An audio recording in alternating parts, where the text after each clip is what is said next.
Pada pembicaraan sebelumnya kita telah mendiskusikan reaksi substitusi nukleofilik SN2 dan SN1. Sekarang kita akan bicarakan mengenai substitusi elektrofilik. Sebagaimana telah disinggung pada bagian awal pembicaraan reaksi substitusi, substitusi elektrofilik merupakan reaksi pergantian gugus elektrofil yang hanya terjadi pada senyawa-senyawa turunan aromatik. Reaksi ini berbeda dari substitusi lainnya karena yang bertindak sebagai nukleofil adalah elektron pada ikatan pi benzen, yang pada dasarnya merupakan nukleofil lemah. Oleh karenanya, reaksi elektrofil haruslah yang berkekuatan tinggi seperti ion Br positif. Oleh karenanya, benzen dengan Br2 tidak bereaksi, tetapi dengan ion Br positif bereaksi menghasilkan bromobenzen menggantikan H+ pada cincin benzen. Selain ion Br positif untuk bromasi benzen, reaksi-reaksi lainnya telah dikenal untuk melakukan reaksi substitusi elektrofilik. Untuk nitrasi benzen, reaksi yang digunakan adalah ion NO2 positif yang dihasilkan dari reaksi asam nitrat pekat dengan asam sulfat pekat. Dengan cara yang sama, asam sulfat pekat juga merupakan reaksi sulfonasi pada benzen, karena pada keadaan pekat terkandung sulfur trioksida yang merupakan elektrofil. Untuk reaksi alkilasi, reaksi yang digunakan adalah campuran alkil halida dengan aluminium triklorida. Sedangkan untuk mengasilasi benzen, reaksi yang sama digunakan di mana alkil halida diganti dengan asil halida. Kedua reaksi alkilasi dan asilasi disebut juga dengan reaksi Figel-Crafts. Reaksi asam kuat dan aluminium triklorida merupakan katalis pada reaksi substitusi elektrofilik pada benzen. Adanya substituen pada benzen akan memberikan dua konsekuensi pada reaksi substitusi elektrofilik, yaitu pada kereaktifan cincin benzen dan pada posisi substitusi pada cincin benzen. Turunan benzen seperti fenol, anilin, asetofenon, asam benzoat, dan afenil asetamida akan mengubah sifat kenukleofilikan elektron ikatan pi. Pada fenol dan anilin, adanya konjugasi pasangan elektron bebas pada oksigen atau nitrogen akan menambah kerapatan elektron pada cincin benzen, dan dengan demikian meningkatkan kereaktifan kenukleofilan ikatan Fi. Selain itu, reaksi substitusi elektrofilik pada fenol atau anilin juga menghasilkan produk utama substitusi di posisi orto dan para. Sedikit sekali produk reaksi yang menghasilkan produk substitusi di posisi meta.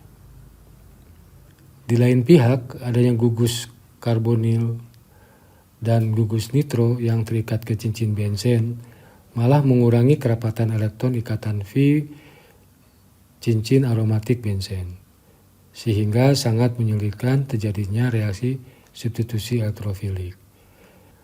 Reaksi substitusi elektrofilik pada turunan senyawa ini menghasilkan produk reaksi pada posisi meta.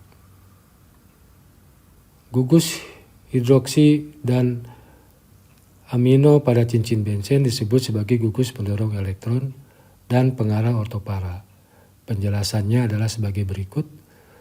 Pasangan elektron yang terdapat pada atom oksigen dan atau nitrogen yang terikat langsung ke cincin benzen akan mengambil bagian dalam untaian ikatan pi aromatik, sebagaimana ditunjukkan oleh 5 struktur resonansi fenol pada slide.